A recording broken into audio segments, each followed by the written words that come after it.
The following program may contain strong language and mature content.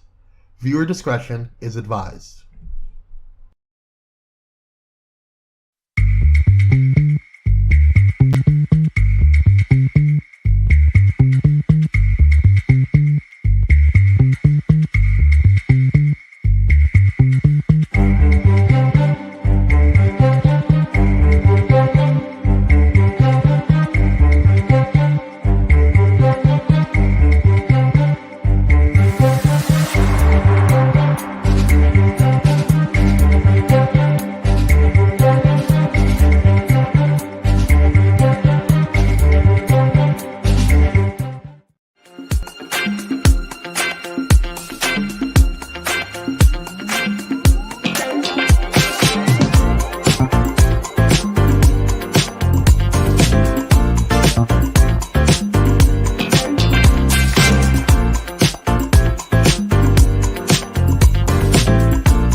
Hello. Happy Wednesday, and welcome to She Is Shenomenal. I am your host, Tasha Champion, the Shenomenal coach of champion empowerment. Always teaching you to love the champion you are.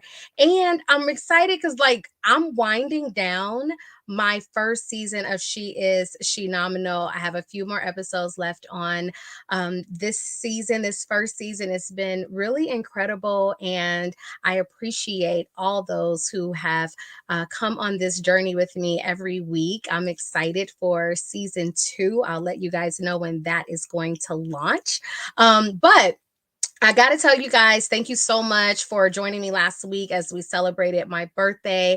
I had an incredible birthday weekend. I am 100% Team Aquarius. I am the definition of an Aquarius, and I really had such a fantastic weekend. I actually went to the Temecula Winery, which I had not visited before. So if you haven't been, you need to go because it is very beautiful and a very tasty wines out there.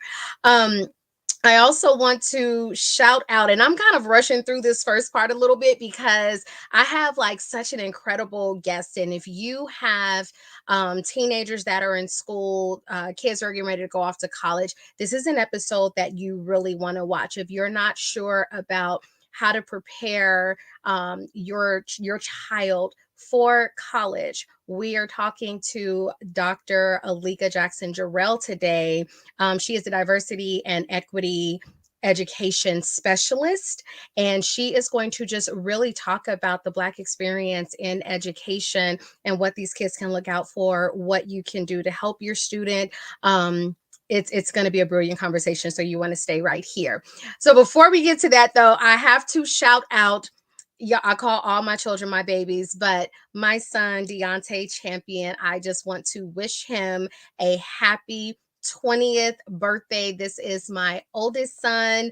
I'm super proud of the young man that he is becoming. He is really just taking in what life has to offer. And I'm very proud of him because he's opening up more as a young Black man and making sure that he is communicating, which is so important for our Black men out there. So happy birthday to my baby. And I do want to remind you guys that registration is open for the Shenomenal Women's Retreat.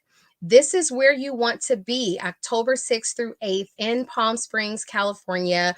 Shenomenal.com/retreat. When you say yes to this all-inclusive women's retreat, you are unapologetically giving yourself permission to unplug, unwind, and appreciate and remember the incredible woman you are. So many of us as women, we start to really identify ourselves by our titles of mom, auntie, sister, entrepreneur, boss, like whatever it is, we start to identify ourselves by our titles.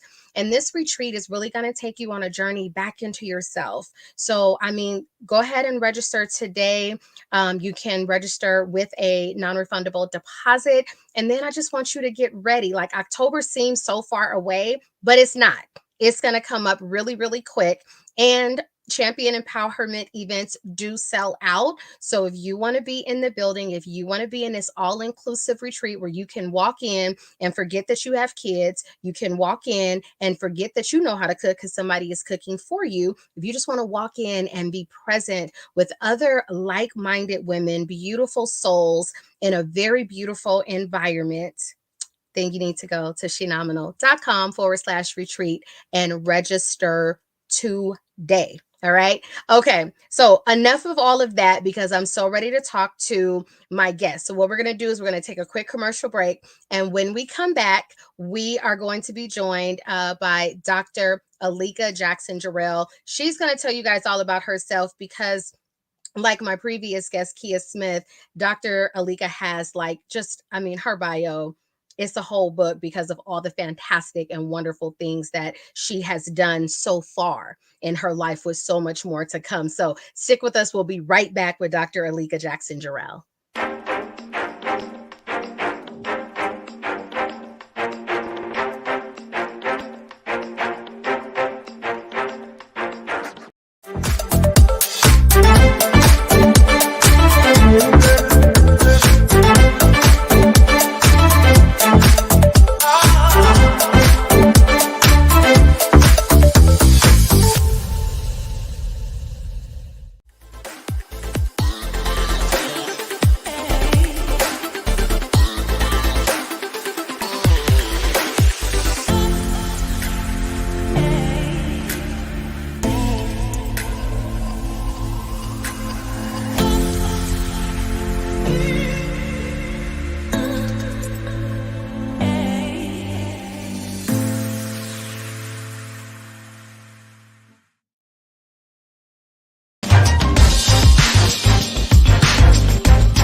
All right, welcome back.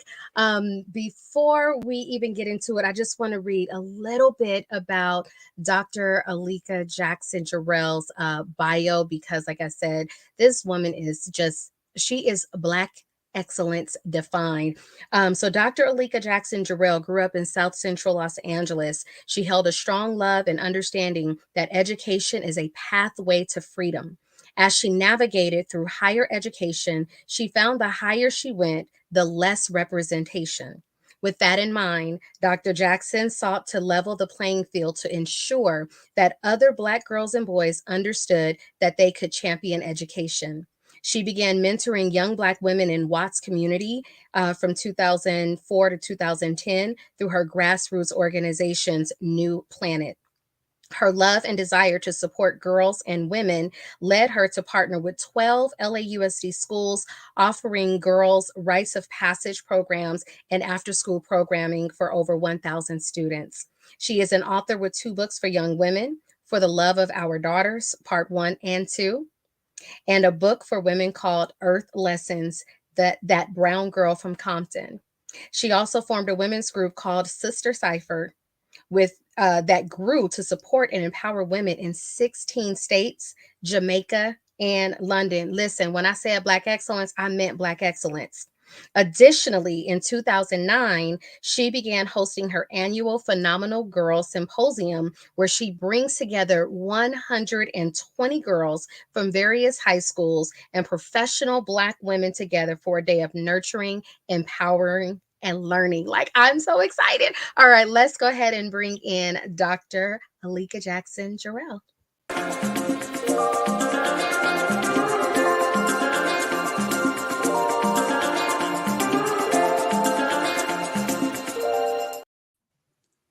Hi, Dr. Alika. Hi. How are you?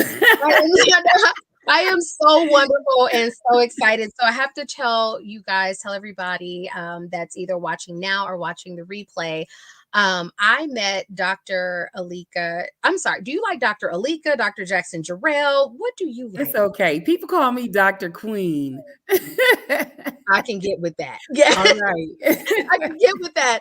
I met her at an event. I told you guys a couple of weeks ago, I was being honored at a Dreamers, Visionaries, and Leaders, which is a very prestigious organization here in the high desert part of Southern California.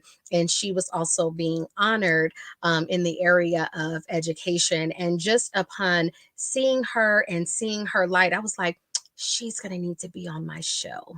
Like I knew that in that moment. I saw her bio, I watched her video, and I'm like, oh yes, other people need to see her. Other people need to know what she's doing. And so I'm just really honored to have you on my show, have you on this platform, and just really talk to you and, hopefully help other families out there preparing for this college experience or those families who have eighth graders that are about to go into high school next year. What is it that they need to prepare for? What organizations do they need to become a part of? Like, we want to make sure that our young minority students have every opportunity possible for them. So tell us a little bit about yourself first. I know I read just a little bit of your bio, but tell us a little bit about Dr. Alika. You did a great job with the bio. I like to say always that I'm a mother and a wife. I'm a mom of 8. Incredible. Um, I am a queen. I use that name often. I've been using it since I was 19 years old. You speak words into power, and that is my power. Currently, I work as an educator at Adelanto High School.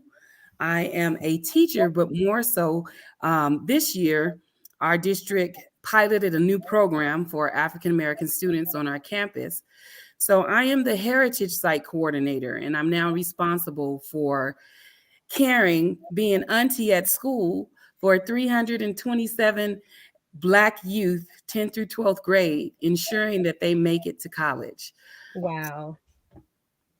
That's incredible. And so if you're, really in tune with social media, you probably have seen this young girl from Adelanto High. She's been in the news, she's been in media, she's been all over the internet as having been accepted to Brown University with a full ride. So when we talk about Black excellence, building Black excellence, this young lady from Adelanto High School, guess who worked with her? Dr. Alika Jackson. And that was one of the key things about having you, is because you see all these students who are doing great things and on social media, but you rarely see the people that are behind them that had a part of their celebration, I should say, like the things that they're being accepted into. So tell us a little bit about the heritage. Matter of fact, before I even go there, let me go back a little bit. Let's talk about, because you got your doctorates in diversity and equity, correct? Yes. Talk a little bit about what that is, because I think it's being heard everywhere. And you hear all of these diversity and equity trainings, but not often do people truly identify and understand what that means. So if you can explain it a little bit, and then explain also like what made you get your degree in that specifically. Okay, so you're absolutely right. You hear it's a buzzword. And when I ventured into even getting a doctorate degree, I knew that it would be an even greater buzzword by the time that I was finished. So when we think of diversity, we think of um, diverse people working in places where it's not just one group that is the dominant culture, but you're inclusive of other cultures, other ethnic groups, other races. When you think of equity, you think not of equality, because people get those confused. Equality means we all have the same thing. Equity means we all get what we need. Huh. So some students, when you think about it, we all need shoes, right? But if I just gave you a size 15 pair of shoes, would they fit you? Right, It not at would all. not. So equity means that I give you the shoe that fits your size.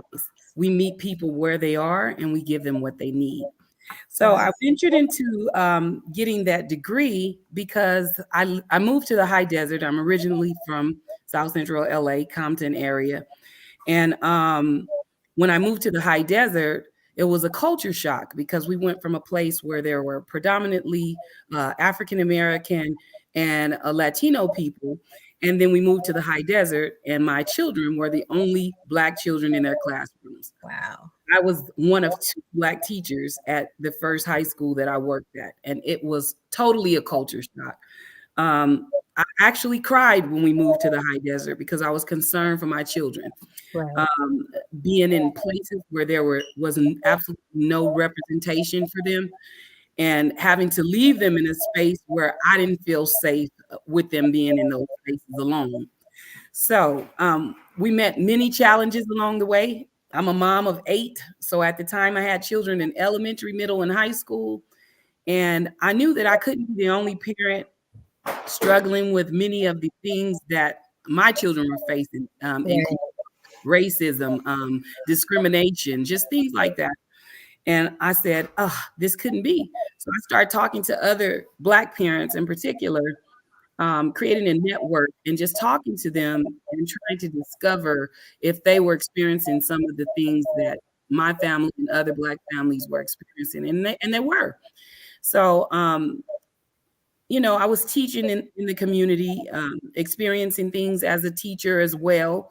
And I decided, hey, if I could be more helpful and beneficial to those students and parents and families who look like me, um, I could make a greater impact if I learned more about diversity and equity in education. My voice could be louder. So I Yeah. go back to school and get that doctorate degree in just that, so I could be well versed when I had to go to battle. Man, I love that you did that because a lot of times when when anybody ends up in a situation where on the outside is completely uncomfortable, which means that emotionally, mentally, it can become very uncomfortable and very draining. But you chose to stay and find a different way versus run away and go, okay, we got to leave here. We have to go back. How did your children, like, how did your family absorb what you were doing as opposed to like, we're going to go back to, being around what we know? Mhm. Instead, you were like, you know what? There's opportunity that I'm going to do here. How did your family react? Well, I've always raised my children. They have a strong foundation of Blackness, I should say. They learn very young to love the skin that they're in. As a young mother, I read a lot, and I wanted to make sure that I was teaching my children everything that I could to empower them. So a part of that was teaching them to love their culture, themselves, their history, and I knew that if I did that when they were at a young age and I set that foundation, they would thrive wherever they went.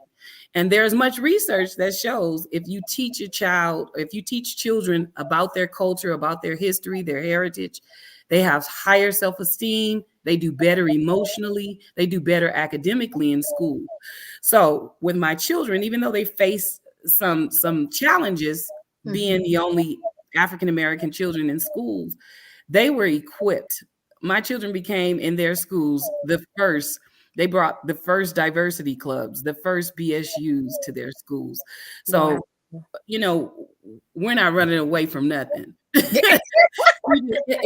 We're accepting the challenge. And in Yeah. any instance, what I tell people that are minorities when they're in spaces where they have the opportunity to be the minority, because a lot of times we look at it as, oh, I don't want to be in that space. That is your time to be an educator to other people who have all these myths and ideas about you. Mythbusters. Yes. That's who we become. I absolutely love that. I love that because I know for me, as a little girl, I spent 4 years in Georgia, and the first 2 years that I was there, I was the only Black girl in all my Mhm. classes, and there were only three in the whole like sixth and seventh grade. And at that age, like I didn't know what to do.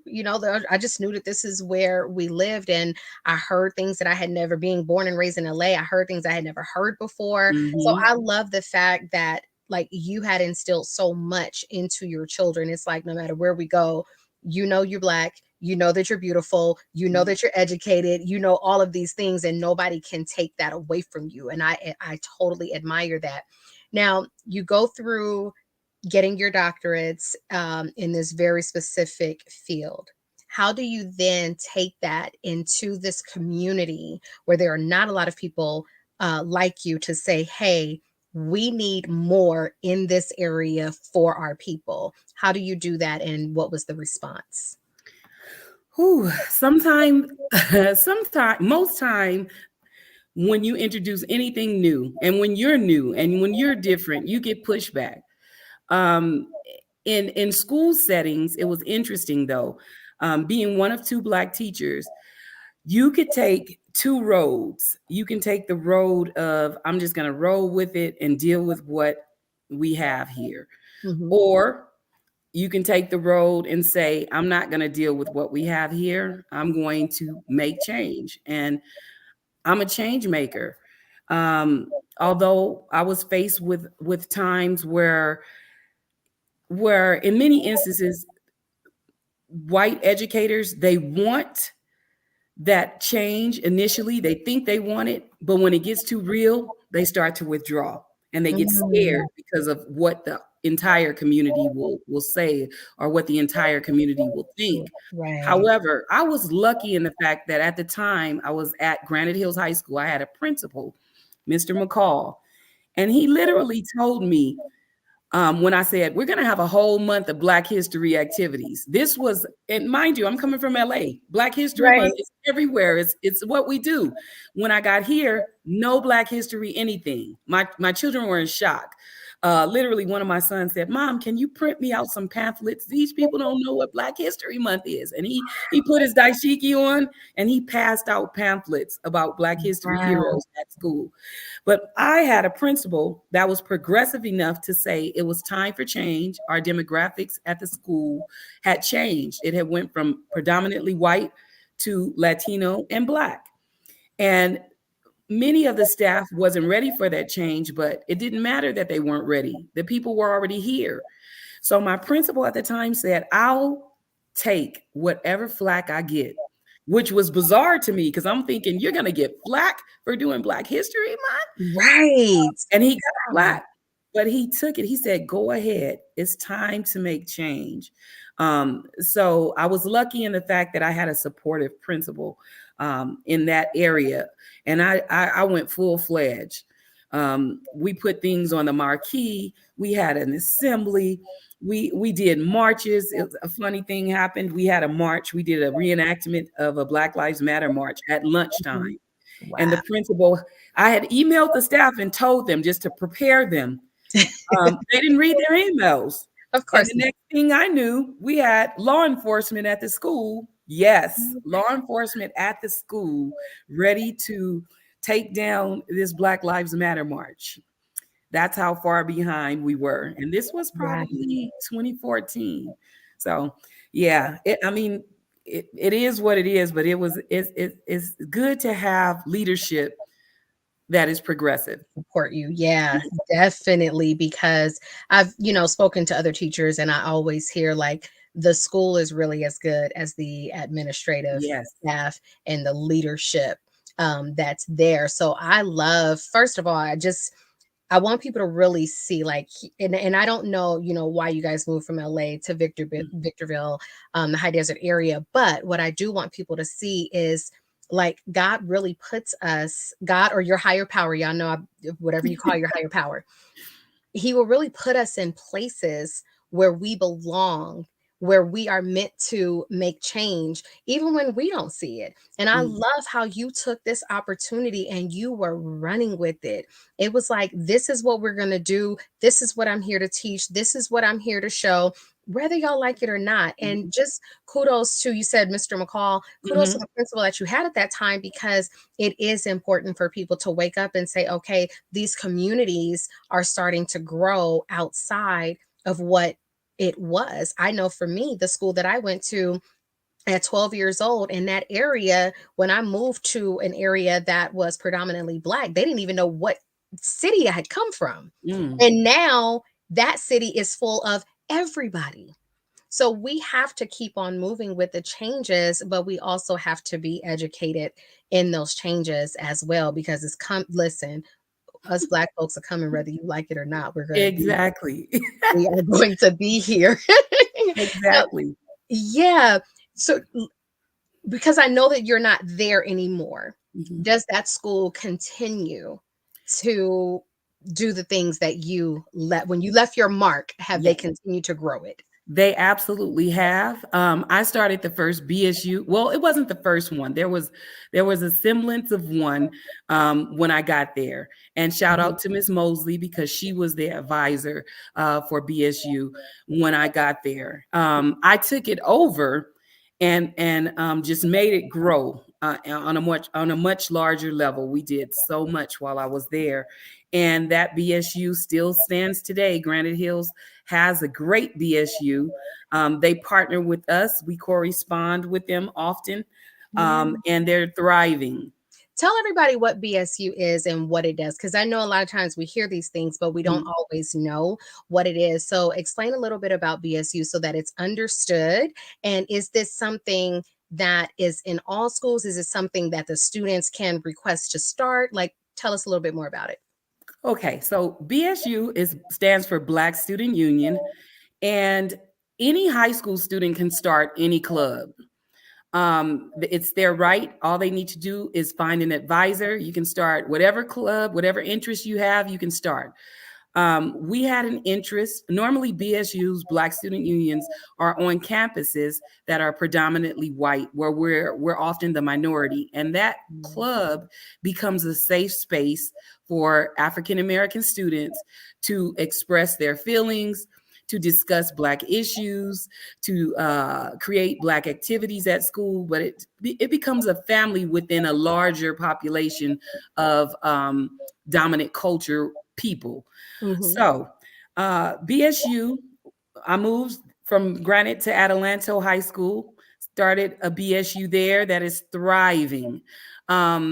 A couple of summers ago, I decided to reach out to the other BSU advisors and connect, because we are still a minority in the high desert, Black folks in general.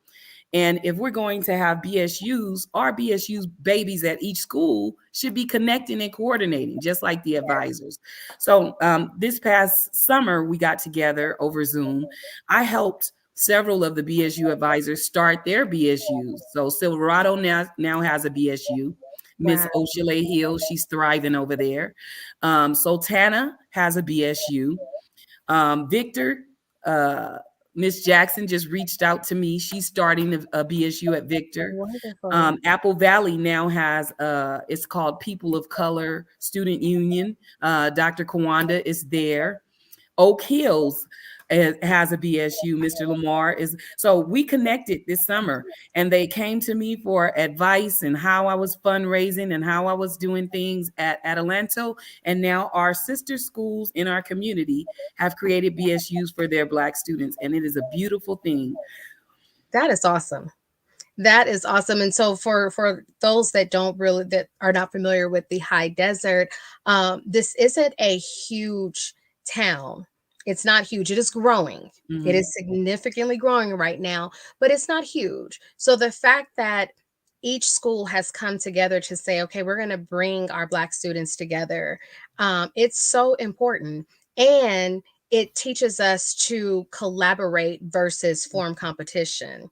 We can Exactly. collaborate to grow. We can collaborate on education. We can do so much, so many more things when we come together. Now, if we could just get everybody else to learn that, we would be so much better. Let me tell you too, just not too long ago, my kids went to Sultana High School, and Mhm. they were there 2015, 2016.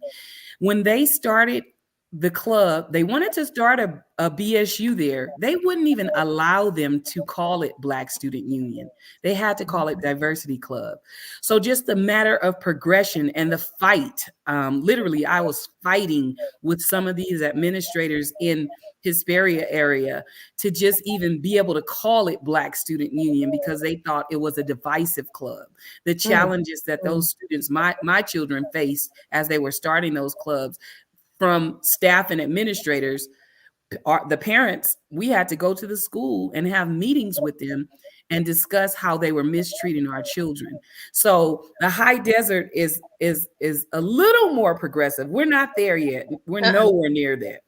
But each year I see a movement forward, and it's because people like myself, people that are in the community, that are in the schools, that are African American teachers, who are having to fight the good fight, being the few of out of many dominant cultured white teachers on campus. Because of these people, our Black students are finally able to have a voice and able to have things on campus that are directly for them. Absolutely. And it's so important for our Black youth to really, really understand the power of their voice, how to use their voice in powerful ways. It's something that I had to learn later, but I'm like really pushing for our youth to just really understand the power of your voice. If you just speak up a little bit, if you're able to say the things that you want and that you want to see, you really can bring about change. It's not a cliche thing from Dr. Martin Luther King. Like, no, we have to use our voices. And I love the fact that these schools here now are bringing that together for these Black students. That's incredible. So we're going to pause for a moment because we do need to take a break. But when we come back, Dr. Alika, I want to have you really dive into education for Black students for starting from ninth grade. Okay. What is it that they need to do to really prepare for college? And I know not every student is going to be ready for college. Not every student is college. I don't want to say college material. Mm-hmm. Everybody has their own path. But what are some things that families need to know? What do families need to be mindful of? What do they need to be prepared for? Like, I want you to just basically give everybody a toolbox and put as many tools as you can in the next half. So we're going to take a quick break and we'll be right back as we talk with Dr. Alika Jackson Jarrell.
All right, welcome back. We are speaking with Dr. Alika Jackson Jarrell. She is an educator. She is an equity and diverse in education specialist. I know that is like a whole mouthful, but listen, she is the queen. Okay, let me just say that. And a mother of 8. So listen, without a doctorate, without a master's, a bachelor's, when you say mother of 8, is the doctor of everything.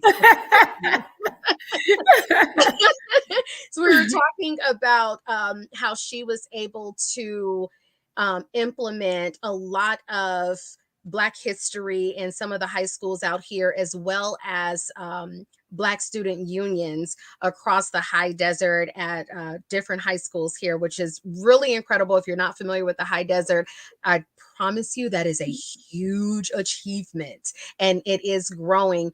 But right now, Dr. Alika is a part of it's Heritage. What is, because I'm missing a It's word. the Heritage Program. The Heritage Program, which she will explain.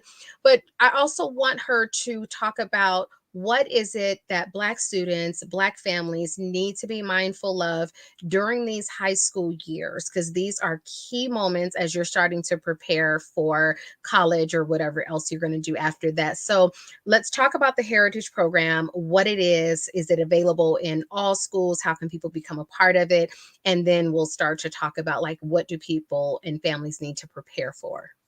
Okay. So Heritage Program is a new pilot program that our district decided that we absolutely needed. We looked at our data at our school, in particular, Adelanto High School. And what they discovered across the board is that our Black students, we had about 96 graduates in 2020, 96 Black graduates in 2021. And of those, only 18 were able to go directly from high school to four-year university. Everybody looked at that data and did just what you did. Wow, unbelievable. Yeah. Why do we send our kids to school?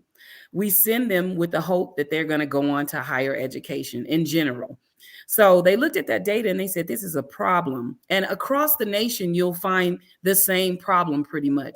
There's an academic achievement gap between African-American students, their white counterparts, and all other ethnic groups. We tend to be on the bottom academically. Mm-hmm. And so my answer to that is, for the last 60 years, public schools have been doing Black students a disservice.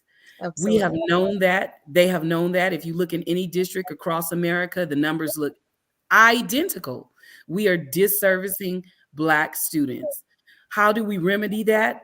We have to directly focus on helping and supporting the group that needs the most help and support. And so it seems like common sense to me. You would think. But districts across the board would rather ignore race because they feel it's divisive, when in fact it's inclusive to acknowledge everyone, and especially those in so much need academically. So academically, emotionally, with all the things that are going on. So with that, our district did something powerful. They said, we are going to start a program, and Riverside County actually has been successful with their heritage program. So we kind of used them as a consultant in the beginning. They gave us the foundational work for the program, and we ran with it. This is the first year of the program. And basically what the program does is it prepares African-American students to ensure that they're taking A through G courses. And what A through G courses are, there are 15 classes that students in high school should take from 9th through 12th grade. And those classes are inclusive of English, math. You take English 4 years, you take math, recommended three years, recommended 4. You take science for 2 years, recommended an extra year, so a 3rd year. You have a visual and performing art, a college elective, history, and those classes total your 15 A through G classes. If you pass those with an A, B, or C, you should be able to go directly from high school into a 4-year university, guaranteed. As long as your GPA is up to standard, A, B, or C grades. No D's or F's. If you get D's or F's, you're taking those classes over. So what the program at our school does is I mentor these students. I call them out of class once a month. We have a workshop. Our last workshop was on personal budgeting. We talk about financial literacy. When I call them out, we're doing life skills things, but we're also checking their work, their grades. And I'm on their heads, as the kids say. I'm right. School. You are not going to fail a class if you're at school every day. What are you doing? How can I help you? When I see that they're not doing well in their classes, I'm emailing them and the parent. What do we need to do to rectify this? Because oftentimes parents are so busy, they don't even know until they get that report card that Right. their kid is failing. No, ma'am. Through Heritage, we're going to know every quarter what your child's grades are. And you're going to have to answer when I email what's going on with your class. Why are you failing PE?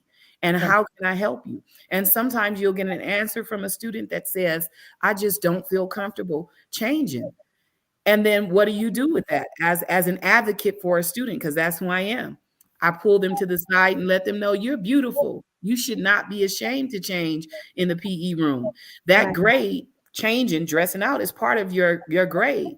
We need to work on that insecurity you're having. So we figure out a plan for them. So we're mentoring, we're empowering, we're taking field trips. We're going on an HBCU college tour in March for I spring break. saw that. The first Yes. ever in our district. I asked, I Wow. said, look, we want to make powerful change. We have to do powerful things.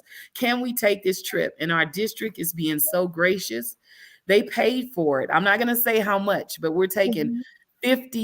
45 students and 5 chaperones, and they don't have to pay a dime. Listen, we all know how much just a flight is.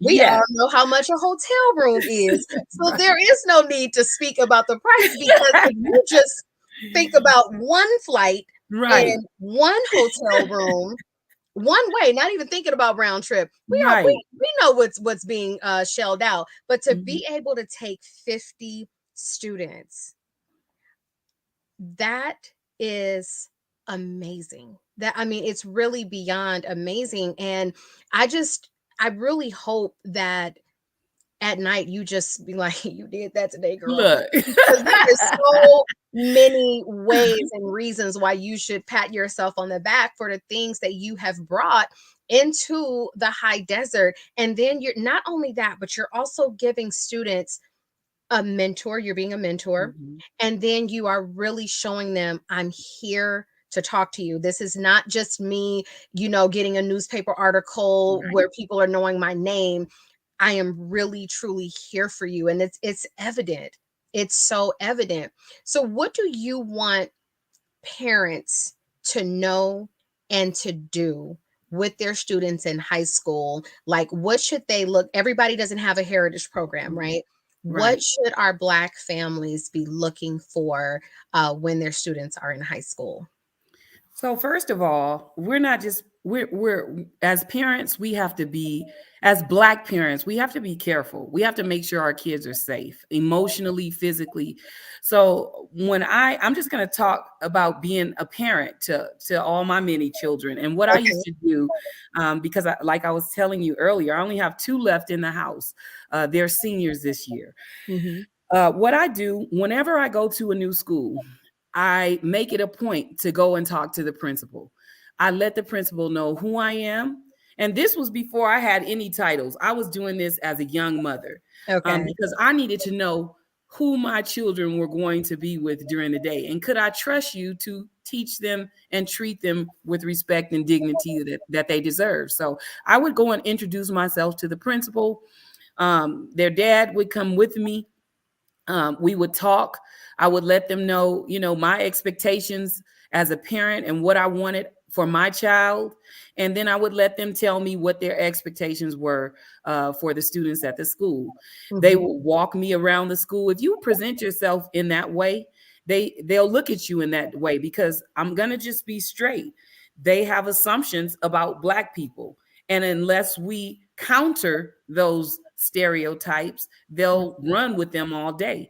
So make your presence felt. Bring your children with you. Let your children be introduced to your principal or your administration team, and let them know who you are. And also let them know that if they have any issues with your child, the first thing that they should do is to call you. Are you? And you are there to support them in the same way that they should be there to support you. So, Right. first and foremost, you find your school. You're looking to see if that school has programs that are directly on that campus that will affect your student. So, do they have Black student organizations? Are there Black administrators? Are there Black teachers? What is the population? And if not, is your child ready to start a Black organization on campus that gives them a safe space where they can relax and feel free and trust someone at school? Wow. Secondly, or thirdly, make sure that when you send your students to college, to high school, that first year, ninth grade year, they are taking A through G courses. Don't let them give your students anything other than A through G courses. So if you Mhm. come to Adelanto, just as an example, from this point forward, every ninth grader automatically will be put in A through G courses because we are routing them on the college path. So that's something that you should know going into high school, A through Right. G. Um, Making sure that all schools have parent portals. So you should have access to look at your child's grades and classes at any time. Make sure you log into those parent portals so you can keep track of what's going on with your student. It is our job as a parent, and I always tell parents this: the school can only do so much. It is your job as a parent to be on top of everything that is involving your child. You should know about it. Right. We can expect the school to teach your children everything that they need to know. It's your job as a parent to pick up the slack and to talk to your children when they come home from school. And don't just ask them, "How was your day?" Be specific. What happened? What did you learn at school? Be aware and be informed. And lastly, make these babies read 30 minutes a day. There is a direct correlation between reading and prison. And Wow. 80% of people that are in jail, 80% of the jail population are illiterate. Their reading level is below grade level. By fourth grade, if your child is not on grade level, they are building prison beds for them. So Oh please take my gosh. time. Yes, take time to sit your children down. And for 30 minutes, you model that with them. Sit down with them and read. Let them read what they want to read, but just make sure they're reading for 30 minutes a day, because that correlation is scary. We It need our is. building on the streets and not in prison. Right. I love that because you guys know I am extremely transparent, and that is not something that I maintained consistency with in my kids. And I see the difference in how much my daughter reads and how much my sons didn't. My younger son, I feel like he's not quite at grade level. There was something that happened where his confidence failed. Mm, A teacher really disrupted his mm, confidence, and it's been hard to bring that back. But I like the fact, like you just saying that is a reminder to me. And I'm transparent because I don't like people thinking that I have it all together all the right. time. There's things that I mess up on, there's things that I don't know, there are things that I learn, and there's things that I have to go back and correct. But that's a very important statistic, that reading is a direct correlation to prison. Like Yes. I used to that's tell my literally sons all the amazing. time, they're not building prison beds for you.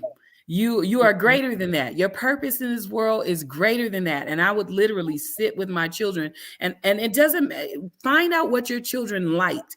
Take them to the bookstore. Let them pick whatever book, because it doesn't matter what they're reading as long as they're reading. The only Mhm. way to improve reading levels is to read. You It's can't to do it read. any other way. So let them read that comic book. Let them read an article on their phone.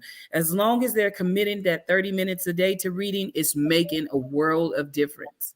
Thank you. I like that you said it doesn't matter, just let them read. Because one Mhm. thing I know is my baby will do anything related to sports. He Yes. will absolutely, he can recite anything related to sports. So that's a very good thing. And my bonus dad every month gets him like I think it's the kids sports illustrated, something that Mm. has to do with like teenagers and Yes. sports or something. But and he really likes to read those, so I'm very glad to hear that. Dr. Lika, how can, I want to say this in the most sensitive way, Mhm. I hope, what can we do to okay, let me just say it, and then Just we say can it. Just say it. smooth it out and put Just cherries say on it, the sis. glitter. Just say it. What can we do or what can we do with parents who hold their kids in the right no matter what Mhm. with school, even when the kid is wrong? It's like the parent is coming along always blaming the teacher. They don't look at what their kid has done. Like I feel like sometimes there's no accountability with the parent and the student, and then teachers are just kind of left to go, kind of just left like this, because the parent is not listening, the student isn't listening, and then the parent is believing whatever the student is saying. So what do we need to do to help those parents? What is a message they need to know? So I'm going to give you a different answer because a lot of times teachers and administrators in schools blame parents, and it could be a viable and real blame. Mm-hmm. But what I say is teachers are with students more than parents are with students. And people don't Okay. like that argument, but it's true. Think about it. Teachers are with students from 8 in the morning generally till 3, 4 o'clock. With that said, what am I doing as a teacher with my power as a teacher to impact Mm-hmm. this student? If my relationship is strong, if my bond is strong with this student, that student is going to work for me regardless of what's going on at home. So I like to displace blame from parents because when I come home from work, I know that I haven't spent all day with my children. I Mm-hmm. spend, we have time to talk in the car. We have time to talk, before dinner or what have you. But that day after school is getting prepared for the next day, doing homework, taking baths, eating dinner. Your Right. teachers, and this is the power of educators. I don't even know if some educators know that power. You have so much power in what you're doing with your students if you look at your students in a different way. If you have built a Mhm. relationship with these students will work, fight. They'll do it for you initially, but they'll get to a point to where they understand it's for me. So I always leave the parents out of that factor. Of course, we're going to have some parents who are not accountable for their children's behavior, but I Right. got them babies all day. What am I? What I know my power. I'm about to make Right. change. We got to make change. I don't always have the support of a parent. I see that Mm-hmm. even in some of my heritage kids. I see parents sabotaging them with just the things that they do unknowingly and knowingly. Wow. However, I have to do my due diligence as a teacher who cares about them and do what's best for them and make sure that I'm supporting them because I'm with them all day long. Right. That parent, you're going to have that there. I don't even know what to say to counter a parent. What I do when I'm dealing with parents who don't ever think their children are responsible is I just share being able to make connections with people. I share stories. I know that my children are not always right. But as a human being and dealing with other human beings, I want to make that parent feel comfortable. I want to let Mm. them know that I'm here to support their child. So, as a good administrator and teacher, you're going to learn how to do that. You're going to calm that parent down, let them understand that you're here to support them and the student, and that parent will calm down and they'll eventually become accountable. Beautiful. I love that. I love that you flipped it. I love that you're saying, listen, regardless of the parent being accountable or holding their children accountable, I'm here to be a powerhouse for this child. And Mhm. it's like you're being that advocate, like you said earlier, you're an advocate for them. But I love that you flipped that. And I hope that I see it from both, because I'm not in education. I see it from, both Mhm. ends.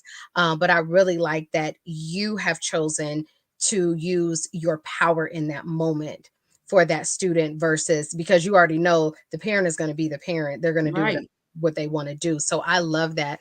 As always, this hour comes and goes so quickly, but you have really given us a lot of golden nuggets, or I like to call them phenomenal gems, phenomenal jewels. Like, you have really dropped a lot of what people need to know. So there's a couple of questions that I want to ask you before we head out. So, number one, give us the names of your books again and where people can find them. So the first two books I wrote them for the love of our daughters, your daughters, my daughters, the community daughters. They're for girls 15 through 18. Okay. Both of those you can find on Amazon, For the Love of Our Daughters, Part 1 and Part 2. And then Earth Lessons, that brown girl from Compton, is a book for adult women. And it kind of journeys my life through domestic violence, through obtaining degrees, through being a mom, through talking about joys and pains and death and love and life. It's a wonderful book that many women can identify with.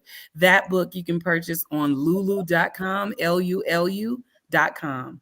Okay, awesome. And then my next question for you is, who you're such an incredible powerhouse queen, doctor, absolute phenomenal woman, but who has been a phenomenal woman in your life and why? I look at my mother. My mother, she had her ups and downs growing up, like all mothers do. Mhm. But my mother is my biggest supporter, and she's also the first teacher that I had. And I looked to her, and I admired her, and I loved her, and I wanted to be just like her. And I still look at her in the same light. She's a beautiful spirit. She's a wonderful woman. She worked for the sheriff's department for so many years. She's retired now, and she's living her best life, doing what she wants to do, traveling the world. I want to be just like her when I grow up. Oh, I love it. I love it. And then my last question is, in 60 seconds or less, Okay. I want you to give our Black students a message that they can walk away with. I know I have parents that watch this, so it'll be something that they can share with their child. But give us a 60-second or less message for these students out there. You are powerful beyond measure. Whatever challenges you may face in this world, you can overcome them. No matter what people say, no matter what people do, however bad you want it, just do it and you can do it. We can do whatever we want to do if we prioritize. People go travel, they do what they want to do. People go to the movies, they do what they want to do. So, however, whatever position you have of importance, stack your ideas in levels of importance and smash it out. People always ask me, how do I do all these things? I just do it. You just do it. You want it bad enough, go get it. I love it. Dr. Alika Jackson Jarrell, it's just been a pleasure. A lot of eye-opening information that you have dropped on us today. And I'm so honored. One, I'm honored that we were honored alongside each other. Yes. Like that was such a beautiful day that we got to even just meet. But thank you so much for being a guest. I definitely will have to have you back. Probably like as we go into the next school year. We still have some months on this one, but thank you for being such a light of development and a light that young Black and brown students can look up to and say, I want to be her when I grow up, or at least I can learn from her and be all that I know she tells me I can be. So thank you for being that for people. And thank you. Thank you for having me. And thank you for being such a beautiful spirit and a beautiful light. You are Thank beautiful you. inside and out. And I was drawn to your aura at that award ceremony, too. So give thanks for Thank Miss Regina and DVL for bringing us together. She is the best. Listen, y'all out there might know her name, may not know her name, but in the high desert, when you say that name, oh, Royalty. it carries weight, royalty, and a ton of class and respect. So thank Mhm. you guys all for joining us today. Thank you for being with me as I spoke with Dr. Alika Jackson Jarrell. I will not be here next week, but I'll be back on whatever the next week after that. I think it's the 15th. I'll be back then at that time. And to all of you, have a beautiful rest of your week. Go out and be phenomenal. And I'll see you guys in 2 weeks.